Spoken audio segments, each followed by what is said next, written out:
Salam əziz müəllimlər, necəsiniz? Ümid edirəm ki, yaxşısınız. Deməli, bu vaxta qədər gəldik, çıxdıq. Kim kanalıma abunə olmursa, abunə olub, bəyənməyi və şərh yazmağı unutmasın. İnşallah ki, bu ilin ən yüksək nəticələr məhz sizlər olarsınız. Bəyənən, abunə olan, rəy yazan hər kəsə əvvəlcədən təşəkkürümü bildirirəm. Demək, bugünkü mövzumuz təhsildə müasir pedaqoji yanaşmalardır. Uzun görsənə bilər, açar məqamları yadda saxladığınız kifayətdir ki, testdə tapmaq mümkündür. Müasir pedaqoji yanaşmalar əməkdaşlığa əsaslanan konstruktiv yanaşma, refleksiv bir də adaptiv yanaşma var. Əməkdaşlığa əsaslanan yanaşmada yadınızda saxlayırsınız ki, şagirdlər birgə öyrənməlidirlər. Konstruktiv yanaşmada yadınızda saxlayırsınız ki, şagirdlər bilikləri hazır şəkildə əldə etmir, bilikləri özləri neynirlər, araşdırır və anlayışların yaradılmasında, biliklərin formalaşmasında iştirak edirlər. Refleksiv yanaşmada müəllim öz işini, şagird də öz işini təhlil edir. Müəllim öz işini təhlil edib planlaşmasında dəyişiklik yapılır. Şagirdlər öz işini refleksiya edib nəyi təkmilləşdirməli olduğunu müəyyənləşdirir. Adaptiv yanaşma isə şagirdin ehtiyacları nəzərə alınır. Şagirdin ehtiyacına əsasən öyrənmə tərzinə, öyrənmə səviyyəsinə uyğun tapşırıqlar və dərs materialları hazırlanır. İndi keçək hər birinə ayrı-ayrılıqda nəzər salaq. Əməkdaşlığa əsaslanan yanaşma var. Əməkdaşlığa əsaslanan yanaşmada deyəcək şagirdlər kommunikativ, sosial və əməkdaşlıq bacarıqları neynəyir, inkişaf edir. Kommunikativ bacarıq o deməkdir ki, ünsiyyət, sosial bacarıq o deməkdir ki, birlikdə işləmək, sosiallaşma, əməkdaşlıq bacarıqları isə şagirdlər birgə fəaliyyət göstərmə. Bunun üçün müəllim heterogen qruplar yaratmalıdır ki, şagirdlər birlikdə işləsinlər və bir-birlərindən öyrənsinlər. Və birlikdə işləyən şagirdlərdə empatiya, ünsiyyət və əməkdaşlıq bacarıqları inkişaf edir. Empatiyanı zaten bilirik ki, nədir? Empatiya özünü başqasının yerinə qoymaq. Əməkdaşlığa əsaslanan təlimin əsas prinsipləri və komponentləri bunlardır ki, müsbət qarşılıqlı asılılıq yaranır, şagirdlər bir-birlərinə qarşı məsuliyyətdən olurlar, fərdi məsuliyyət həmçinin özlərinə qarşı məsuliyyətdə olurlar, ünsiyyət və qarşılıqlı kömək lazım olduqda bir-birlərinə kömək edirlər, sosial bacarıqların inkişafı, yəni onlar sosiallaşırlar, bir-birlərini dinləyirlər, fikir bildirirlər, müzakirə aparırlar, razılığa gəlirlər, kompromisə gedirlər. Qrup prosesinin refleksiyası isə ən sonunda öz işlərini yenilərlər, refleks edirlər. Əməkdaşlığa əsaslanan yanaşmanın üstünlükləri və nəzərə alınan məqamlar var ki, birlikdə işlədikdə şagirdlər bilmədiklərini bir-birlərindən öyrənmiş olurlar, bir-birlərinə qarşı qarşılıqlı hörmət, empatiya, ədalət duyğusu inkişaf edir. Həmçində bir-birlərindən öyrənirlər ki, bu da diferensiallaşma təmin olunur, inklüziv təlim mühiti formalaşmış olur. Yəni həm zəif şagirdlər, həm güclü şagirdlər, həm inklüziv şagirdlər nə idi? Sağlamlıq imkanları məhdud və sağlam şagirdlər birlikdə bir-birlərindən öyrənə bilirlər. Burada müəllimin rolu nədir? Müəllim fasilitatordur, müəllim istiqamət göstərəndir, şagirdləri yönləndirəndir. Bu yanaşmadan istifadə edərək aşağıdakılara diqqət etmək lazımdır ki, müəllim şagirdləri bir araya gətirməlidir. Konkret vəzifə rol bölgüsünə müəllim özü təyin etməlidir. Məsəl üçün yazan kim olmalıdır, təqdim edən, sonda məlumatı təqdim edən kim olmalıdır, sual verənlər kim olmalıdır, mentorlar kim olmalıdır, əvvəlcədən müəllim nə etməlidir, təyin etməlidir. Bu əməkdaşlığa əsaslanan yanaşmada belə daha və başqa yerdə yuxarı siniflərə çatdıqda artıq şagirdlər özləri öz bölgülərini, rol bölgüsünü, ədalətdən öz bölgülərini apara bilirlər. Amma əməkdaşlığa əsaslanan yanaşmada isə rol bölgülərini müəllim aparmalıdır ki, hə sən yaz, hə sən qrup rəhbəri ol, mentor qrup rəhbəri deməkdir. Sonra öz işlərini refleks eləməlidirlər, lazım gələrsə müəllim onlara dəstək verməlidir, monitorinq aparmalıdır. Şagirdlər öz fərdi məsuliyyətlərini, həm də qrup asılılığını dərk etməlidirlər, həm də yeri gəldikdə texnologiyadan istifadə etməlidirlər. Bu da əməkdaşlığa əsaslanan yanaşma, şagirdlər yəni birlikdə öyrənməlidirlər. Konstruktiv yanaşma nədir? Konstruksiya latın sözü olub qurmaq, yaratmaq deməkdir. Yəni şagirdlər hazır bilikləri əldə eləmirlər. Özləri yeni biliklərin yaradılmasında iştirak edirlər, özləri yeni bilik yaradırlar, anlayışları özləri formalaşdırırlar. Yəni aktiv şagirdlər aktiv iştirak edirlər, axtarırlar, araşdırırlar. Burada müəllim fasilitatordur, istiqamət verəndir. Konstruktivizmin əsas prinsipləri var ki, əvvəlki biliklərin aktivləşdirilməsi, yəni yeni biliyi öyrənməmişdən əvvəl şagirdlər əvvəlki biliklərlə yeni biliklər arasında əlaqə yaradırlar, aktiv öyrənirlər, yəni mərkəzdə şagird dayanır. Şagirdlər aktiv dərsə cəlb olunurlar, sosial qarşılıqlı əlaqə, müzakirə aparırlar, dialoq və əməkdaşlıq şəraitində öyrənməyə şərait yaradılır, məna yaradırlar öyrəndiklərindən. Yəni bu öyrəndiklərimiz nə üçün öyrəndik? Refleks edirlər və nəyi öyrəndim, nə mənim üçün çətin idi, növbət dəfə daha necə yaxşı edə bilərəm kimi suallar verməklə şagirdlər konstruktiv şəkildə öyrənirlər. Burada müəllim fasilitatordur, müəllim yönləndirir, istiqamət verir, şagirdlərə qarşı empatiya göstərir, müşahidə etməklə, şagirdlərə sual verməklə, rəy verməklə onlara istiqamət verir. Burada isə nümunə təqdim olunubdur. Nümunə də bu aktiv öyrənmə, sosial qarşılıqlı əlaqə, əvvəlki biliklərlə əlaqələndirilməsi ilə bağlı, təbiət fənni ilə bağlı nümunədə baxarsınız. Sonra burada da nə var? Fasilitator müəllim yenə istiqamət verməlidir. Burada sonra konstruktivizm nümayəndələri haqqında məlumat verir. Konstruktiv təlimdə müəllimin rolu nədir? Fasilitator yönləndirir, hazırlayır, vermir. Motivator maraq oyadır. Moderator qrup müzakirələrini təşkil edir. Məsləhətçi fərdi dəstək göstərir. Refleksiya isə öyrənməni dəyərləndirməyə kömək edir. Müəllim biliyi ötürmür, biliyin əldə edilməsi üçün uyğun mühit yaradır. Konstruktiv təlimdə qiymətləndirmə vasitələri var ki, oxuyarsınız, gözdən keçirərsiniz. Konstruktiv yanaşmanın üstünlükləri və məhdudiyyətləri var. Üstünlükləri odur ki, şagirdlər aktiv öyrənirlər, tənqid və yaradıcı təfəkkür formalaşır, fərdi təcrübəyə əsaslanır, əməkdaşlıq və sosial bacarıqlar güclənir. Məhdudiyyəti isə daha çox vaxt lazımdır. Çünki şagirdlər özləri araşdırdıqlarına görə vaxt lazımdır onlara. Hər mövzuya uyğun olmur ki, tənqid, yaradıcı təfəkkür formalaşsın. Qiymətləndirmə bəzən subyektiv ola bilər ki, şagird öz-özündən yüksək qiymətləndirsin. Müəllimdən yüksək fasilitasiya bacarığı tələb edir ki, müəllim daim şagirdləri istiqamətləndirsin. Müasir dövrdə konstruktivizm 21-ci əsrdə deyir, fəlsəfi dayaqdır. Dizayn düşüncəsi, problem əsaslı, layihə əsaslı öyrənmə, əməkdaşlıq modelləri əsasında dayanır. Google Classroom, Canva, ChatGPT kimi konstruktiv öyrənmə mühiti dəstəkləyir. Yəni onlarda da istifadə etmək olar konstruktiv öyrənmədən, konstruktiv yanaşmadan. Ənənəvi sinifdən konstruktiv sinifin fərqi var ki, sərt sabit qrupuma bağlıdır ənənəvi sinifdə. Yəni müəllimin hakimiyyəti daha güclüdür. Sərt qaydalar var. Konstruktiv isə şagird sual verir, maraqları izlənilir, şagirdin maraqları nəzərə alınır. Təkrar üzərində öyrənmə, yəni deyirdik ki, təkrar biliyin arasında çoxlu təkrar eləməlidir, amma konstruktivdə isə öyrənənin mövcud bilikləri üzərində interaktiv öyrənmək. Nə idi? Interaktiv qarşılıqlı əməkdaşlıq, qarşılıqlı əlaqə, fəaliyyət. Interaktiv sözün mənası isə qarşılıqlı əlaqə fəaliyyət üzərində qurulan deməkdir ki, şagird özü araşdırır, özü neynir, biliyi axtarır, özü tapır. Müəllim mərkəzlidir, amma konstruktivdə şagird mərkəzlidir. Müəllim məlumat ötürür, şagird passiv alıcıda hazır qəbul edir, amma burada isə konstruktiv dialoq aparır, şagird özü biliyi qurur. Müəllimin rolu direktiv, səlahiyyət yönümlüdür, yəni hər şey müəllimin ixtiyarındadır, amma burada isə müəllimin rolu interaktivdir, yəni bir-birini başa düşmə, qarşılıqlı əlaqə, müzakirə yönümlüdür. Şagirdlər əsasən tək işləyirlər, rəqabət yönümlü olurlar, amma şagirdlər qruplarla işləyirlər, əməkdaşlıq şəraitində fəaliyyət göstərirlər. Konstruktiv müəllimin davranışları vardır ki, müəllim təşəbbüslər almalıdır, şagirdləri yönləndirməlidir, açıq suallar verməlidir, gözləmə vaxtları verməlidir, hər birinə zaman ayırmalıdır, təbii maraqlarını nəzərə almalıdır. Yəni bir sözlə müəllim nə etməlidir? Şagirdlərə dəstək olmalıdır. Bunu da özünüz oxuyarsınız. Sadə məlumatlardır. Konstruktiv yanaşma odur ki, şagirdlər bilikləri özləri yaradırlar. Əvvəlki biliklərlə yeni biliklər arasında əlaqə yaradırlar, aktiv iştirak edirlər. Refleksiv pedaqoji yanaşma var ki, şagirdlər öz fəaliyyətinə tənqidi baxışı, bu fəaliyyətdən nəticə çıxarması, gələcəkdə təkmilləşdirmə addımlarını atması deməkdir. Yəni müəllim də öz işini refleksiya etməlidir, şagird də. Refleksiv yanaşma müəllimi sadəcə öyrədən deyil, düşünən, müşahidə edən, təhlil edən, dəyişən peşəkar şəxsə çevirir. Təhlil sözünün harda görürsəz refleksiv yanaşmaya aiddir. Refleksiyada pedaqoji yanaşmanın mahiyyəti ondan ibarətdir ki, öz tədris fəaliyyətinə baxır ki, müəllim nəyi, necə öyrətdim, nəticəni təhlil edir, şagirdlər necə öyrəndi. Yəni təhlil etmə sözünün harda görsə refleksiv yanaşma aiddir. Yeni strategiyalar planlaşdırır ki, növbəti dəfə necə etsəm daha yaxşı ola bilər. Yəni bunlar yadda saxlasanız daha yaxşı olar. Şagird məğarir öz öyrənmə prosesinə baxır. Nəyi yaxşı başa düşmüşəm? Çətinliklər məndə harda çaşdım və niyə? Dəyişikliklər planlaşdırır. Gələn dəfə necə fərqli öyrənəcəm? Yəni beləliklə refleksiya həm özünü qiymətləndirmə, həm də özünün inkişaf mexanizminə çevirir. Refleksiv pedaqoji yanaşmanın mərhələləri var ki, müşahidə, müəllim müşahidə etməlidir, şagirdlər təhlil və dəyərləndirmə, şagirdlər işlərini təhlil etməlidir, planlaşdırma və dəyişiklik. Əgər şagirdlər yaxşı mənimsəyiblərsə, yeni mövzuya keçid etməlidir. Yox, əgər yaxşı mənimsəməyiblərsə, üstündə qalmalıdır və yaxud da ki, bu səfər bundan istifadə edim, gələn dəfə başqa vizual materiallardan, başqa alətlərdən, resurslardan istifadə edəcək, əvvəlcədən plan qurur. Sonra təlimdə refleksiv yanaşmanın tətbiqi var, Azərbaycan dilinə və riyaziyyat fənnində nümunə var, özünüz oxuyarsınız. Müəllim özünü refleksiya edir ki, hansı üsul dəstə şagirdləri fəallaşdırdı, kimlər çətinlik çəkdi, tədris metodlarının şagirdlərin marağına uyğun idimi? Yəni bu kimi suallar verməklə müəllim öz işini refleksiya edə bilər. Bu refleksiya öz tədris təcrübəsini tənqidi dəyərləndirən peşəkar müəllim modelini formalaşdırır. Bunları da özünüz oxuyarsınız.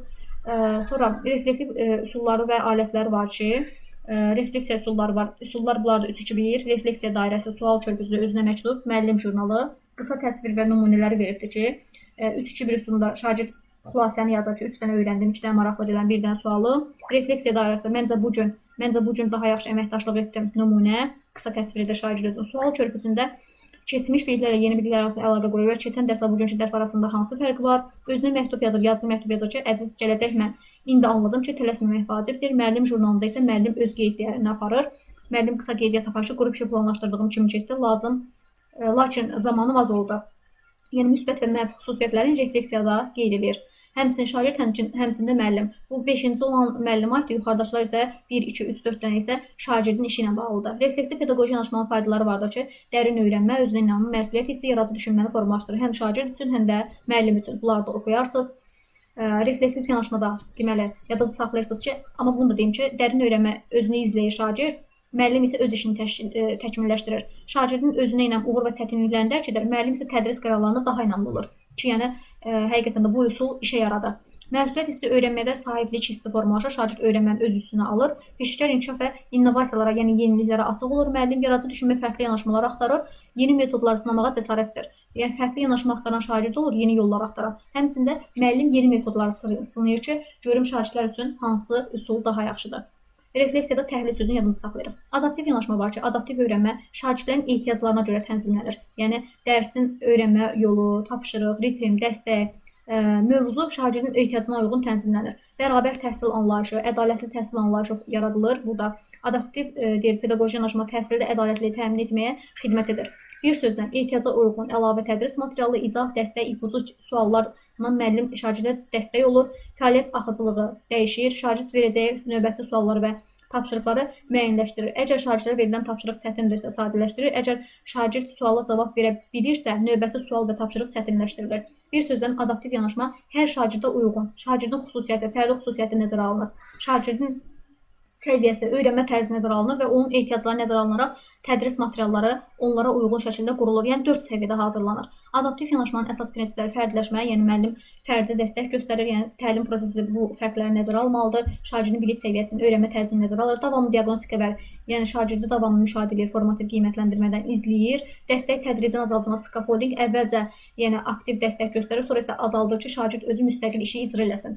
Fərdiləşmə nə deməkdir? Fərdiləşmə o deməkdir ki, müəllim bütün şagirdlərə eyni tapşırığı və izahı verməkdənsə, yəni materialı eyni şəkildə təqdim eləmir şagirdə, fərqli formalarda təqdim edir. Onların fərdi xüsusiyyətlərini, bilik səviyyəsi və öyrənmə tərzini nəzərə almasıdır. Bu da təhsilə ədalətlilik və bərabərlik gətirir. Fərdiləşmə prosesini sxematik şəkildə belə təsvir etmək olar ki, fərdi ehtiyaclar müəyyənləşir, şagirdlərin fərdi ehtiyacları müəyyənləşir, uyğun resurs və tapşırıqlar seçilir, dəstək səviyyəsi tənzimlənir, şagirdin müstəqil öyrənmə bacarığı inkişaf etdirilir və uğur hissi və davamlı motivasiya təmin olunur.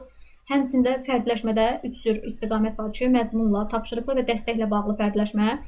Məzmunla bağlı eyni mövzu fərqli mənbə və səviyyədə təqdim olunur. Məsəl üçün, hər hansı bir mövzudur, müxtəlif səviyyələrdə təqdim olunur. Tapşırıq üzrə nailiyyət səviyyəsi aşağı olan şagirdlərə yönləndirici suallar, nailiyyət yüksək olan şagirdlərə isə açıq tipli suallar, tədqiqat tipli, yəni araşdırma tipli, yaradıcı tapşırıqlar verilir. Dəstək səviyyəsi üzrə fərdiləşmə isə nailiyyəti aşağı olan şagirdlərə ipucu vermək lazımdır, bələdçi suallarla yönəltmək lazımdır. Yüksək olan şagirdlər isə müstəqil işləməyə təşviq etmək lazımdır. Burada nümunə təqdim olunubdur təbiət fənni üzrə. Yəni müəllim necə etməlidir? Həm məzmun, həm tapşırıq, həm dəstək üzrə şagirdə kömək. Bununla bağlı fikirlər yazılıbdır. Özünüz oxuyarsınız. Müəllim sinif bilik səviyyəsini yenə 3 qrupa bölünür. A səviyyə başlanğıc səviyyə, B səviyyə orta səviyyə, C isə yüksək səviyyə. Müəllim hər hansı bir mövzudur, kəsrlər mövzusu verib ki, şagirdlərə şəkillərlə müqayisə etməyi tapşırır. A səviyyə, yəni aşağı səviyyə, orta səviyyə şagirdlərə müqayisə etməyi tapşırır, yəni ipucu və müzakirə verir, amma burada isə A-da əlavə izah və nümunə göstərir. C səviyyədə isə tortun 4də 3 hissəsini 2 nəfər paylaşır. Həyatdan nümunə gətirir, real həyatdan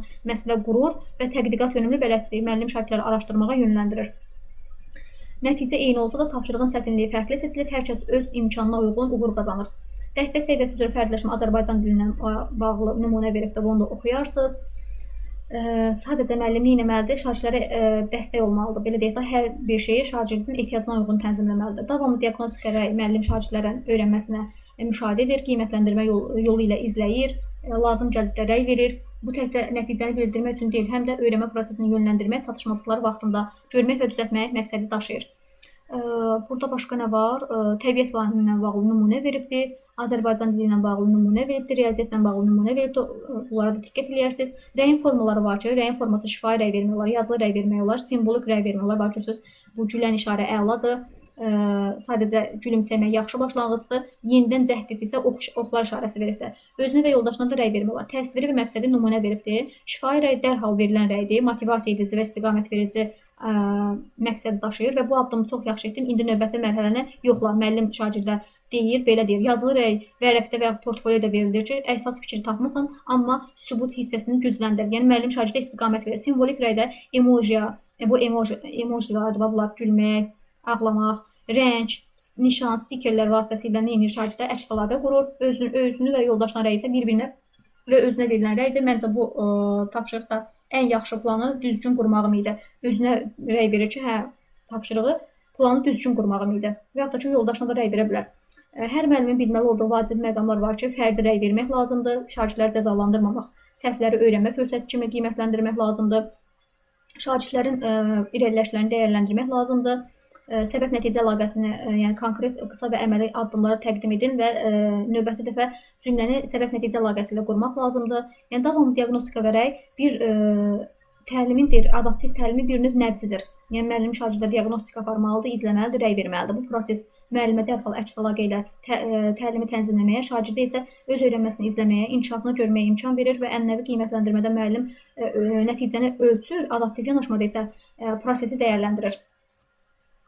Dəstəyin tədricən azaldılması skafoldinglə bağlı var ki, müəllim əvvəlcə nə etməlidir? Şagirdə o işi edənə qədər kömək etməlidir, amma şagird o işi etdikdən sonra isə nə etməlidir? Dəstəyi azaltmalıdır. Bunu zaten biz Vygotsky'nin yanaşmasında keçmişdik.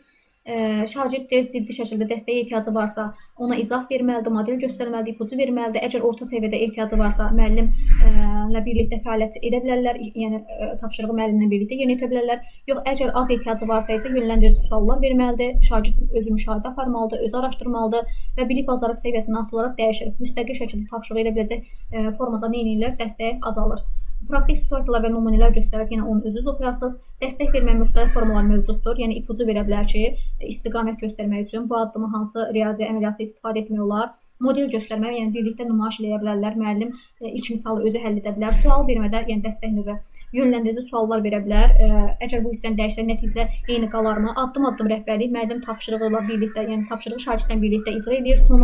Sonda isə məsuliyyəti şagirdə ötürür. Yəni birlikdə ilk tapşırıq edilir, sonra isə fərdi çalışma verilir. Müşahidə və rəy isə şagirdin müstəqil addımlarla müşahidə edib qısa rəy vermək. Yəni yaxşı başladın, indi öz fikrini sübut et kimi cümlələrlə şagirdə istiqamət vermək olar. Skafoldingin nəticəsində şagirdlər nə edirlər? Müstəqilliyi artıq əvvəlcə müəllimdən sonra müstəqilliyi özlərinin üstünə götürürlər. Sonra öz gücünə inamlılığı artır, emosional dayanıqlıq formalaşır. Bir sözlə müəllim nə etməlidir? Skafoldinglə etməlidir. Dərs prosesi zamanı fasilitatorluq skafoldinglə, yəni istiqamət verməlidir. Adaptiv yanaşmanın çətinliklərinə isə müəllimə çox vaxt və planlaşmanı tələb etməsidir. Adaptiv yanaşmanın üstünlükləri də odur ki, fərdi potensialın aşkarlanır, motivasiya artır, zəif və güclü şagirdlər eyni zamanda inkişaf edirlər, müəllim-şagird əlaqəsi güclənir. Hər şagird izahda da öz sürəti ilə irəlilədiyi üçün potensialı itmir, tapşırıq nə çox çətin, nə də çox asan olur, yəni çox çətin də olmaz, çox asan da olmaz. 4 səviyyədə hazırlanır. Müəllim səviyyədə dəstək ədalətli öyrənmə mühiti yaradır. Müəllim hər şagirdin ehtiyaclarını daha yaxşı anlayır. Adaptiv yanaşmada bir sözlə şagirdin ehtiyacı nəzərə alınır və ehtiyaca uyğun da dərs materialları hazırlanır. Bir sözlə bu qədər uzun-uzadı məsələləri indi açar sözlərlə qısaltmışam. Yəni bu səhifəni yadınızda saxlasanız, demək ki, dərs sizindir. Konstruktiv yanaşmada yadınızda saxlayacağınız ki, şagirdlər aktivdir, əvvəlki biliklərlə yeni anlayışlar arasında əlaqə qururlar, müəllim istiqamət verir, öyrənilir bilikləri hazır qəbul etmir, müəllim hazır məlumat vermir, anlayışları aydın təqdim etmir. Yəni məsəl üçün hazır təqdim eləməyim də, aydın təqdim etmək, hazır təqdim etmir. Müəllim problem yönümlü sual verir, şagirdlər mövcud biliklərinə əsaslanaraq sual vermə, araşdırma və nəticə çıxarma yolu ilə anlayışları, bilikləri özləri formalaşdırırlar. Şagirdlərin mövzunu anlamadıqda müəllim suallar vasitəsilə şagirdlərin düşünməsini aktivləşdirir. Bir sözlə yadınızda saxlayırsınız ki, konstruktiv yanaşmada şagirdlər anlayışları özləri formalaşdırırlar. Refleksiv yanaşmada müəllim öz fəaliyyətini qiymətləndirir, təhlil edir sözünü yadınızda saxlayırsınız refleksiv yanaşmada. Güclü zəif tərəflərini müəyyənləşdirir, növbəti dərs üçün dəyişikliklər planlaşdırır, planlaşma sözünü yadınızda saxlayırsınız. Bir də lazım olan strategiyalarda dəyişiklik aparır. Bir sözlə müəllim dərs zamanı və dərsdən sonra təhlil aparıb öyrənməni effektiv təşkil edir. Müəllim öz işini təhlil etməsi, şagirdin öz işini təhlil etməsi refleksiv yanaşmada. Təhlil sözünü yadınızda saxlayırsınız. Adaptiv yanaşmada isə ehtiyac sözünü yadınızda saxlayırsınız. Şagirdlərə eyni tapşırıq vermək olmaz. Anlaşılmayan məqamları ümumi şəkildə bütün sinifə yenidən izah etmək olmaz. Məsəl üçün bir nəfər şagird anlamayıb mövzunu, daha gəlib bütün sinifə eyni mövzunu izah eləməyin faydası yoxdur. Yəni bir nəfərə anlamayıb da. Ona görə hər şagirdə özünə uyğun dəstək göstərmək lazımdır. Şagirdin ehtiyacı nəzərə alınmalıdır. Şagirdə fərdi çətinliklər aradan qalxır. Dərs materialları şagirdin öyrənmə səviyyəsinə, öyrənmə tərzinə uyğun tənzimlənir. Təlim prosesi əlçatan olmasına şərait yaradılır. Təlim fəaliyyəti şagirdin tempinə uyğunlaşdırılır. Dəstək formaları fərqli ehtiyaclara əsasən dəyişdirilir. Məsəl üçün az ehtiyacı olan var, çox ehtiyacı olan var. Müəllim onların ehtiyaclarını nəzərə alır. Bəzilərinə əlavə ipucu, izah, fərqli dəstək, Bəzilərinə genişləndirilmiş suallar verir, müxtəlif çətinlikdə tapşırıqlar təqdim edir. Bir sözlə müəllim təlim prosesi tez şəkildə tənzimləyir. Adaptiv yanaşmada ehtiyat sözünü yadda saxlayırıq. Əməkdaşlığa əsaslanan yanaşma var ki, şagirdlər fərdi işləmirlər, şagirdlər bircə fəaliyyət göstərirlər, yəni qrupla işləyirlər, cəm şəkildə işləyirlər, qarşılıqlı ünsiyyət qururlar, ortaq nəticə çatmaq üçün bircə fəaliyyət göstərirlər, bircə fəaliyyət sözünü yadda saxlayırsınız. Bilik və bacarıqları birlikdə formalaşdırırlar, qarşılıqlı fəaliyyət nümayiş etdirirlər, qrup şəklində çalışırlar. Bu da əməkdaşlığa əsaslanan yanaşma. Konstruktiv yanaşma, anlayışları özləri formalaşdırırlar, refleksiv yanaşma, işlərini təhlil edir, adaptiv yanaşma, ehtiyaclar nəzərə alınır, əməkdaşlığa əsaslanan yanaşma isə bircə fəaliyyət göstərirlər. Bir də testlərdə bu 4 dənənin əsas məqamı yadda saxlayırsınız. Bir də testlərdə qarşınıza çıxa bilər, əlavə olaraq şagird yönümlü yanaşma və pedaqoji yanaşma var. Şagird yönümlü yanaşmada yadda saxlayırsınız, şagirdlərin maraqları nəzərə alınır, daxili motivasiyası qorunur. Pedaqoji yanaşmada isə təlim prosesinin məqsəd, məzmun, metod, şagirdin inkişafını təmin edəcək şəkildə sistemli və məqsədə uyğun təşkil edilməli. Müəllim təlim prosesini dəyərləndirə, prinsiplərə əsasən dərsi planlaşdırmalıdır. Yəni prinsip sözünün, dərsi planlaşma sözünün, məqsəd, məzmun, metod, şagirdin inkişafını təmin etməli sözünü harda göstərir? Pedaqoji yanaşma, şagird yönümlü yanaşmada isə şagirdlərin maraqları nəzərə alınmalıdır sözünü yadda saxlayırsınız. Amma ən əsası isə bu 4 dənədir ki, 4 dənəsində yadda saxlasaz bu dərs artıq sizindir. Müəllimlər, sağ olun, salamat qalın. Hər birinizə uğurlar arzulayıram. İnşallah ki, hər biriniz yüksək nəticə əldə edərsiniz. Hər biriniz mənim üçün dəyərlisiniz. Mən sizə qarşı arzularım sonsuzdur. Siz də bütün arzularınıza çatasınız və yüksək nəticə əldə edib sevinəsiniz. Mən də sizin uğurlarınızı paylaşım. Həqiqətən hər birinizdən qürur duyuram, fəxr edirəm. İnşallah ki, nəticəniz yaxşı olacaq. Sağ olun, salamat qalın. Özünüzə yaxşı baxın.